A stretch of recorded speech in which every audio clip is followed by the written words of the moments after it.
Berdasarkan Peraturan Pemerintah Nomor 36 Tahun 2021 tentang pengupahan jangto Peraturan Menteri Ketenagakerjaan Nomor 6 Tahun 2016 tentang tunjangan Hari Raya Keagamaan bagi pekerja, buruh di perusahaan, pemberian THR keagamaan merupakan kewajiban yang harus dilaksanakan oleh pengusaha kepada pekerja atau buruh.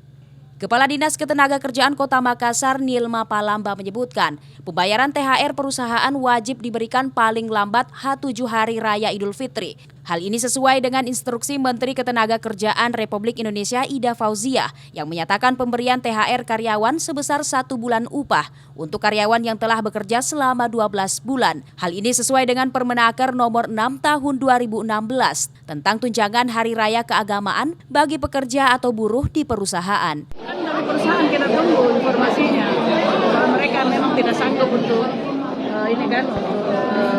bayar full, aturannya boleh, intinya kan kesepakatan. Kalau memang sepakat untuk dibayar diatur ya, THR itu wajib dibayarkan minimal H-. Nilma Palamba juga menyebutkan perusahaan yang masih mengalami defisit anggaran belanja atau kesulitan dalam pembayaran THR, maka perusahaan dan karyawan boleh menyepakati untuk THR dicicil sampai H7 Lebaran.